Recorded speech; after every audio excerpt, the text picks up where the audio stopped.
And welcome everybody to the Kaiju Clash podcast about all things Godzilla, Gamera, Toho, and much more. This is your host, Parker from the Double O Wrestling Review.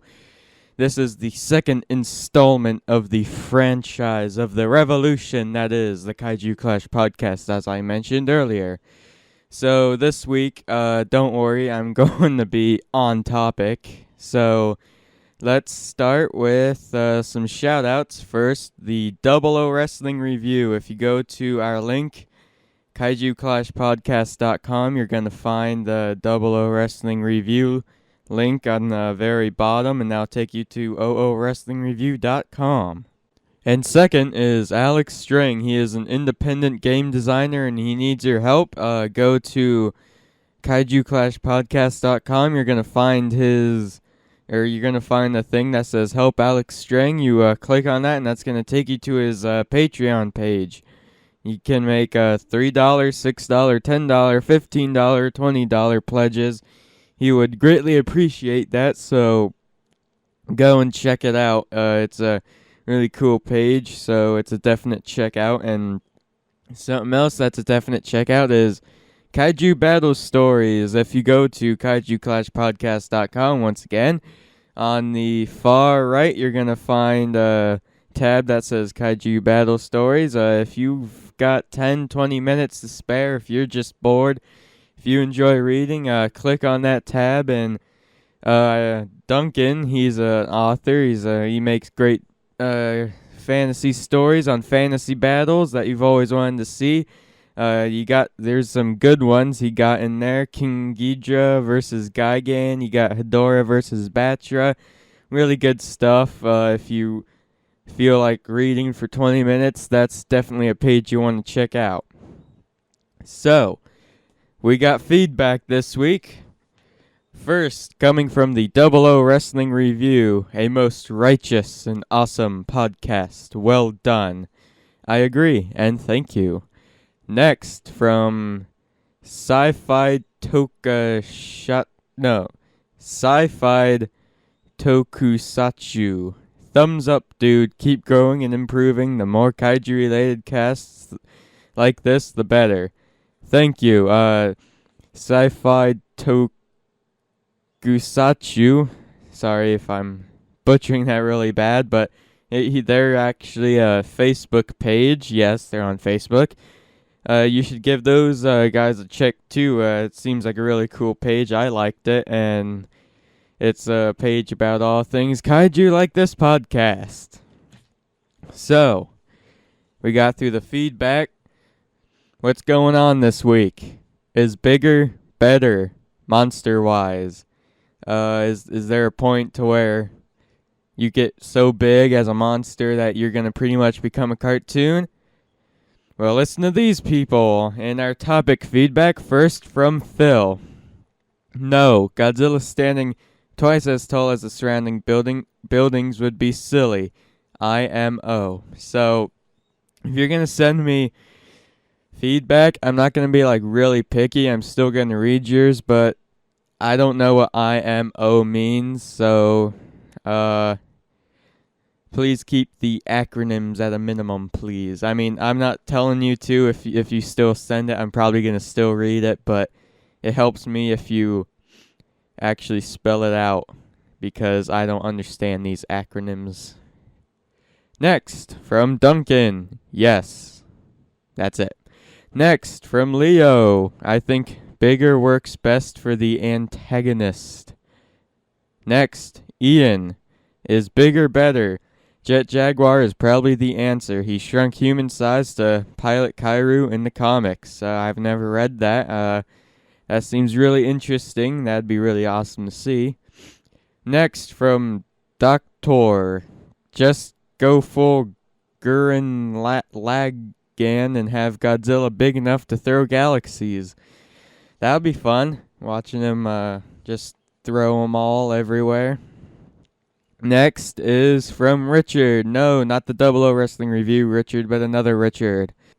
I think 80 meters is plenty tall for Godzilla. I understand they made him bigger because buildings have increased in height and size, but the problem with that is any bigger and any bigger and Godzilla looks cartoonish. Instead, they should focus more on his eyes, making his eyes more noticeable because that shows more feeling and intent. I'm not sure why they kept changing his neck and ear sizes either. Sometimes less is more. One last thing, keep Sony away from him completely.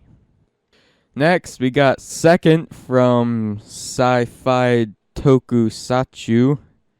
I feel I'm getting better with these names.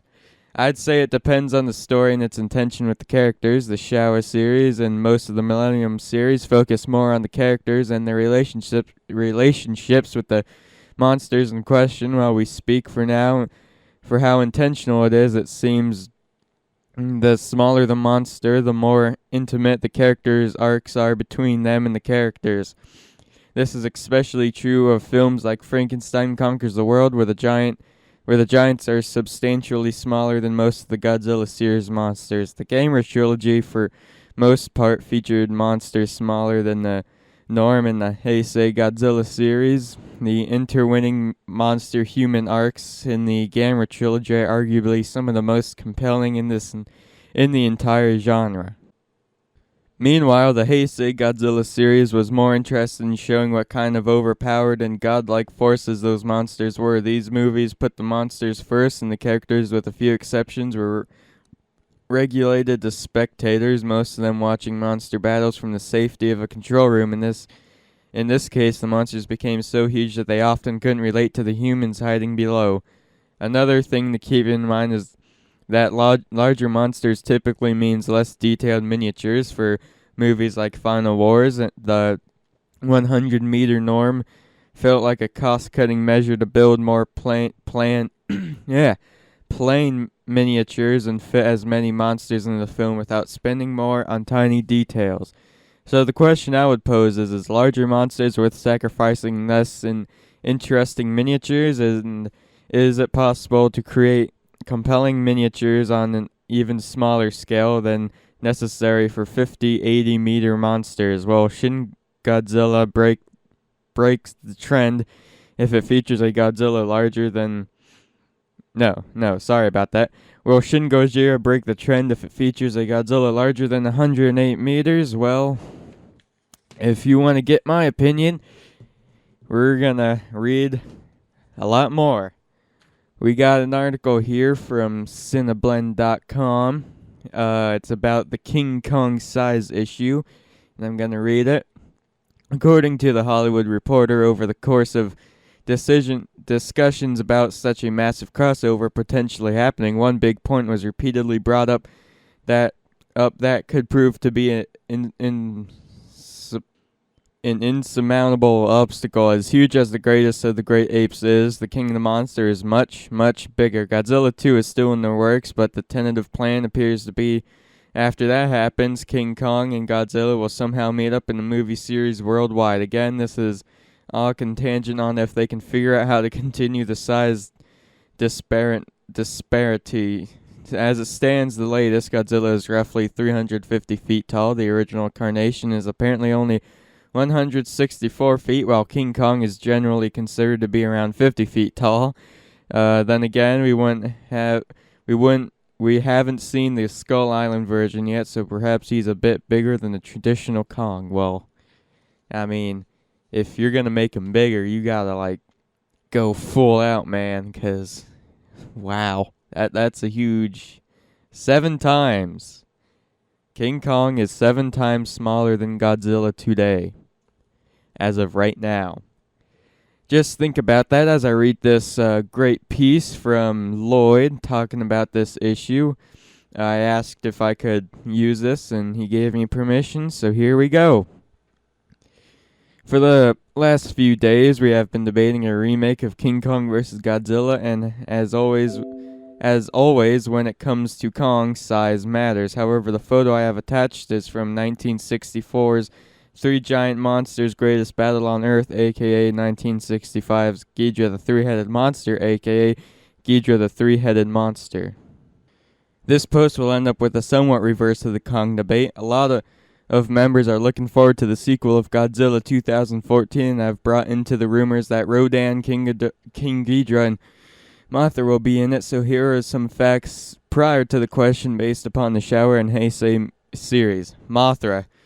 When she originally appeared in her own movie, body length 197 feet, wingspan 820 feet. Wow, that's big. When Mothra moved to films with Godzilla during the Showa era, body length 213 feet, wingspan 443 feet. During the Heisei era, body length 213 feet, wingspan 574 feet. King Ghidorah.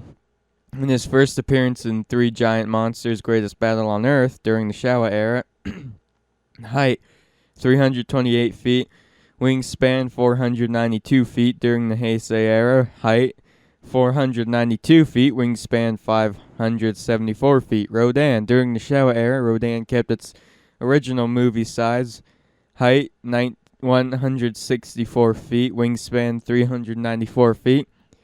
During the Heisei era, Rodan became Fire Rodan, height 230 feet, wingspan 394 feet. So what does this have to do with Kong? Look at the Showa era sizes. In the case of Mothra, it's my second entry, even though technically her first solo film is Showa. During the Showa era, the size of Godzilla remained constant at 164 feet in height. Now look at the Heisei era figures.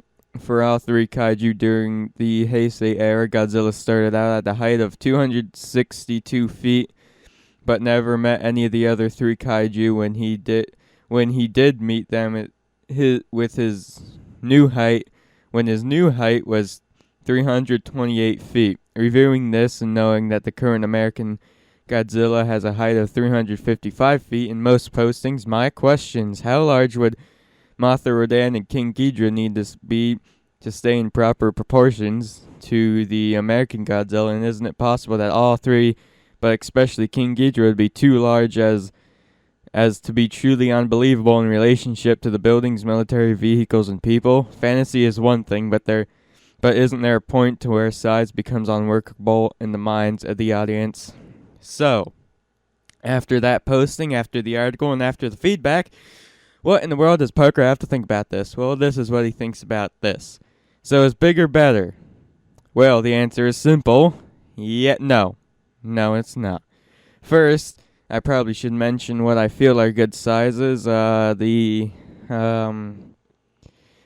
the 80s Godzilla and the Millennium Series 1 are probably the best sizes. They fit best with the buildings of their time, and they're somewhat comparable to the planes and tanks, as mentioned earlier, to sci-fi tokusatsu. And you could make the argument that Godzilla had to be bigger in 1984 to fit with the buildings more, but the bigger Godzilla becomes, the less strength he needs to destroy the city. So 1954 Godzilla would spend more time destroying Tokyo than 2014 Godzilla, but in doing such, in making more time destroying buildings, you create less drama, so you won't make senseless drama like in Godzilla 2014, aka Where Is My Wife, featuring Godzilla. But one of the I found that funny. But one of my biggest reasons against the big monsters is King Kong. I used the article and Lloyd's post for a reason. Let's first talk about Kong. As of right now, he is 7 times smaller than Godzilla, obviously a problem. So if Kong keeps his size, the only possibility with Godzilla is really a team fight, but who can Kong fight, assuming that if King Kong kept his size. But again, who is he going to fight? I mean, the only one that comes to mind is like one of those Legion bugs from Gamera 2. But the only way, in my opinion, to get a actually good King Kong Godzilla movie is to make Kong grow to the size of Godzilla. But good luck explaining that one. But it's not that hard because a lot of Godzilla films actually can explain it.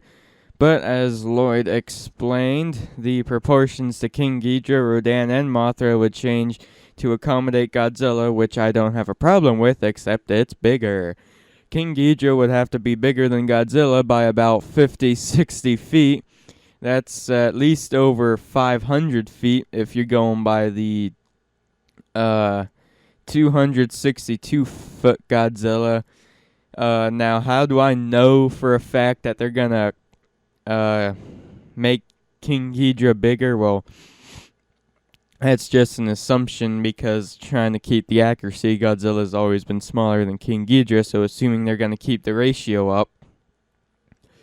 In 1991, Godzilla was 328 feet.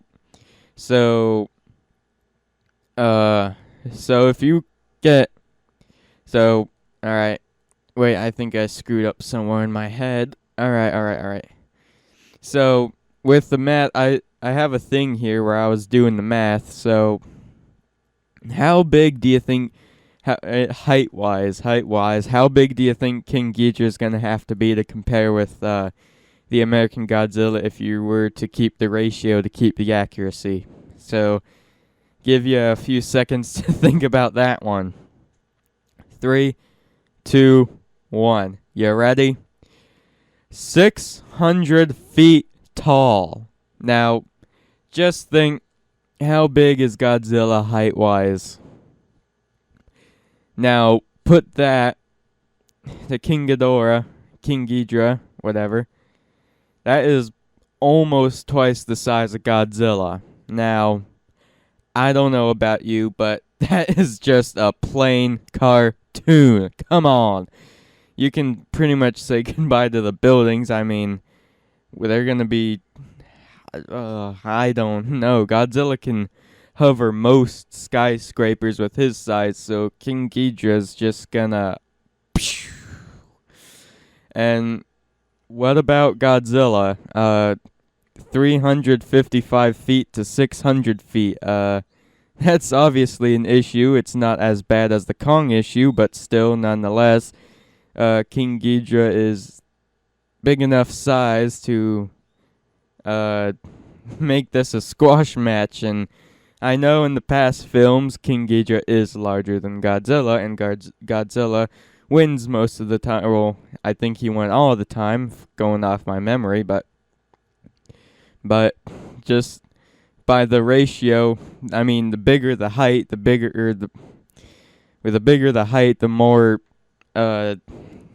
more difference you have. I know that, but 600 feet by my math, and of course I've checked a lot of times to make sure it was right, and it was pretty accurate. This is an issue when you make them this tall. Is there a point to where these monsters pretty much become cartoons? Well, I'll answer that yes. Are we at that point? Yeah. If I wonder how Godzilla 2's gonna be if King Ghidorah with 600 feet tall. If 1, they're gonna make him 600 feet tall, and if 2, he's gonna. How's this gonna work out with him?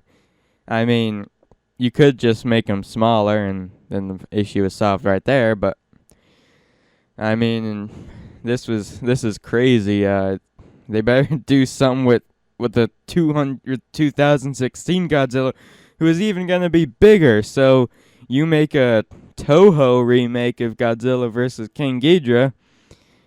He's gonna even be bigger than 600, and that is just gonna be a complete mess. So yes, there is a point to where people become cartoons, or the monsters become cartoons.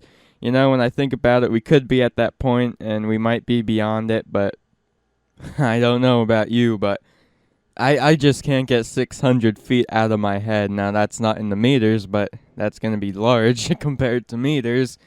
I don't think that they have to, like, scramble right now and freak out, but you're going to have to make King Ghidorah smaller. You're just going to have to do that. And I think from now on, if you're with the Godzilla movies, you got to keep them smaller. I mean, they've done that. The 1954 Godzilla, as before explained, was 164 feet. So was GMK Godzilla, and the size above that was about the 80s Godzilla and most of the Millennium series Godzilla sizes, which is pretty kind of, in my opinion, the ideal height we want to achieve at. And then I feel when I actually looked at the sizes of the Heisei ones, that was a little large, but compared to the American Godzilla, I'd be fine with that. And let's just think about video games for a second. I'm pretty sure if you're a Godzilla fan, you've seen the meme where they show in the new Godzilla game, the PS4 that just came out, the Showa Mechagodzilla versus the 2014 Godzilla. If I don't have the game, unfortunately, but if you do, you've probably done that before. If you have both monsters, and you can see the definite height issue there. So how do you fix that? How do you fix the movie stuff? Well, at this point, it's kind of too late. Just have the movie run its course and then gradually make them smaller. That's just my opinion, and pretty soon this is just going to be a cartoon. So, after my long spieled opinion, time for some Kaiju news. There you go. So, first, Godzilla 2016 actors and movie name revealed from sci-fi.com. Earlier today, SANSPO.com revealed some exciting new information regarding the latest Godzilla film from Gormaru Island, as quick to deliver the news in English. Excuse me. A lot of reflex there. The impressive cast will star... again, I apologize when I butcher the names. That's an obvious issue with this podcast, but... the impressive cast will star Hiroki Hashigawa, 2011 TV Drama Academy Award for Best Supporting Actor in Kasefu no Mita, popular star Yotaka Takenoshi, multiple TV Drama Academy Award winner and 2001 Japanese Academy Prize nominee for the hit Between Calm and Passion, and Satomi Hishihara, 2003 Japanese Academy Prize for Best Newcomer, and My Grandpa, 2014 Best Supporting Actress nominee for Shishorin Chocolataire. I'm sorry. I butchered that so bad. Hasagawa and Hishihara recently starred together in Shikashama, the Levi clone, and Hans, respectively, and co-director Shinji Hichuchi's live-action Attack on Titan. Hashigawa will play the leading male, while Ishihara plays the heroic U.S. agent plugged into the madness. Takenochi takes up the mantle of the Japanese government official caught in the middle of an attacked modern-day Japan. Takenochi is confident in the production, claiming the 29th Godzilla film, like the 1954 film, will be one of the strongest Godzilla films within this series. Well, I hope so regarding size. The report also confirms that Shin Gojira is the official title of the movie, roughly translating to True Godzilla or New Godzilla. Director Hideki Anno clarifies that the title stands for multiple messages, one being an investment into Godzilla as a great icon. It's meant to declare the return of the true Godzilla, the fearful god represented in the 1954 original, so you're probably not going to see multiple monsters in that one. Sorry. Shooting has been going on since August 10th, nearly a month before we assumed, and dramatic scenes will wrap up in October. November is rumored to be the month dedicated to shooting Godzilla's footage. So far, no other kaiju are involved, as I said earlier. Next, Godzilla 2016 co-director feeling extremely nervous about new film. From sci-fi.com, co-director of Toho's next Godzilla movie, Shinji Higuchi, is apparently feeling some anxiety when it comes to delivering a quality Godzilla film that fans worldwide will appreciate. Long story short, Shinji has extreme anxiety regarding Godzilla 2016 due to the growing expectations from G fans in Japan and overseas. Well, I guess this is bigger, better debate's not gonna really help. Representing the Japanese Godzilla, returning Godzilla back to his dark nuclear roots with the boasting of him our worst nightmare and attempting to deliver Godzilla with the best special effects possible. All of this is weighing on our director as it should, because dropping Godzilla on your own native country is like fumbling the pass that could have won you the Super Bowl in the last few minutes of the fourth quarter. It's going to be something that you won't be able to live down in your career within the film industry. So this isn't gonna really, the podcast topic probably won't help, but I have confidence that Godzilla 2016 will be a good movie regardless of size, because there's multiple instances when Toho has screwed up a film, but I think that Toho can make a much better Godzilla film than us Americans.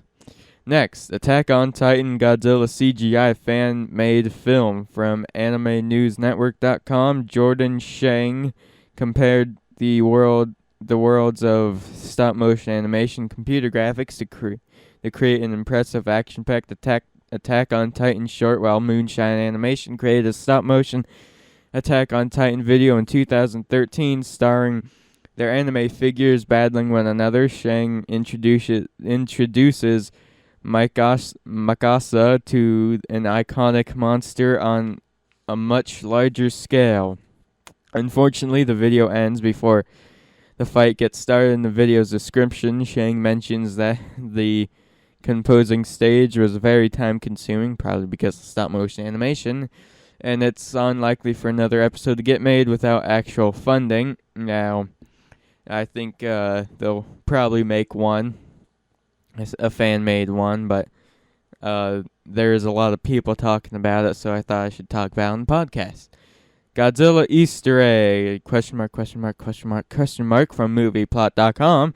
This is a shot from the film where, alright, so when I'm going to describe this, just imagine the scene in Godzilla 2014 where the scientists are in, I think, a cave or something like that, and they're looking at Godzilla's bones. It's kind of in like the beginning of the film, and they're talking about his origin, and they're looking in I think a cave, and they're looking at the bones, and they find like the 2 Muto eggs. So if you can think of that scene, or if you can picture it, try to. This is a shot from the film where Dr. Ishiro Shirazawa finds the bones of a giant creature which had 2 egg sacs in it, which turned out to be the Muto creatures that Godzilla fought during the film.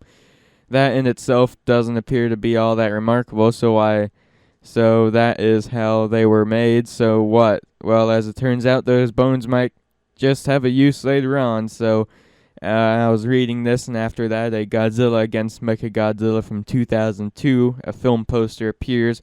And then on the bottom it says, now originally Mechagodzilla was built by the Samayans, a race of aliens, to destroy Godzilla. Then Godzilla destroyed him, and the United Nations built a second one from the remains of Mecha King Ghidorah.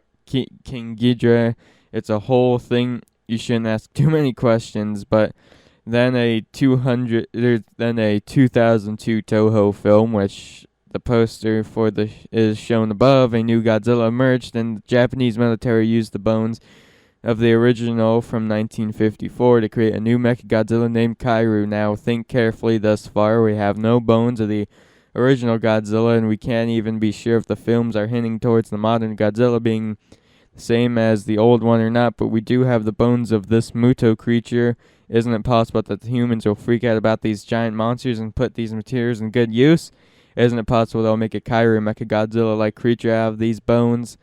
So what they're hinting at is that they could use the bones of Muto to create a Mechagodzilla, or maybe a Mechamuto, which if Godzilla, one of the issues I have with Godzilla 2 is there's not much monster time, but in Godzilla 2 in 2018, if they had like a lot of battle time, I think you can have enough time for a 5th monster, which I think would be cool. So next, Kong Skull Island script to refer to reference Godzilla 2014 question mark from comingsoon.net. In a new report on the transition, The Hollywood Reporter revealed an interesting nugget about the Kong Skull Island script. The outlet reports that the script makes reference to the monster hunting organization Monarch from 2014's Godzilla, for which Ken Watanabe and Sally Hawkins were employees. Ever since the reveal that another King Kong vs. Godzilla was in the cards, the idea has drawn criticism because of the colossal size of Godzilla compared to what will clearly be a dwarfed King Kong. An insider tells THR that Legendary is confident it can come up with a Legendary is confident it can come up with a rationable to explain how Kong and Godzilla can do battle and possibly become allies. So I hope they're gonna make Kong bigger. I mean, it's gonna be pretty hard to do the whole thing when Kong's just an itty-mitty man. Well, he's not necessarily a man, he's an ape, but final bit of news. Pacific Rim 2 production delayed but not cancelled from VCPost.com. Previous reports stated that the follow-up film for 2013's blockbuster hit may be scrapped. According to The Hollywood Reporter, the second installation of the Kaiju series has been halted indefinitely and may be subject to cancellation due to the lack of funding. An article by Yahoo News stated that November was the planned filming date for Pacific Rim Maelstrom in time for its scheduled release date for August 4th, 2017, although plot details remain scarce. As of the present, Del Toro and his team have been working on designing the monsters and robots and will be appearing in the second film. It was also reported that leading man Charlie Hunnam alright, I'm sorry about that, will be back to reprise his role as the Jaguar pilot, Raleigh Beckett. I've never seen Pacific Rim. A lot of people have been telling me. I've tried to find it, but if I don't die, I will watch it. I will guarantee you that. So that was the news. This is the news. It's not news because now you know it, and I just copyrighted Ricard on a Sikh. So that was the news. That was the discussion. So what's going on next week? Movie review. What is it of? It's of Mothra, 1961 Mothra. The Showa film, Mothra Showa solo film. If you have your opinions about it, write in at kaijuklasspodcast.com, and we will review that next week.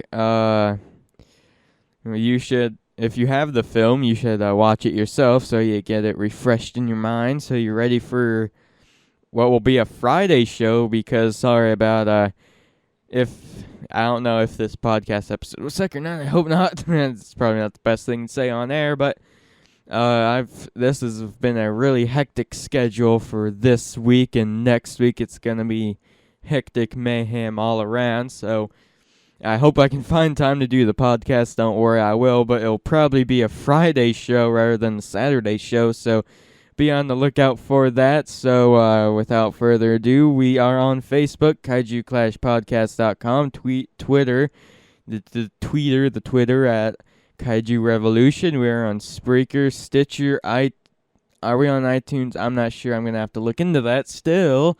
And we are on YouTube at Kaiju Clash Podcasts. We will see you next week with a movie review. Do your homework and write into the show. See you next week.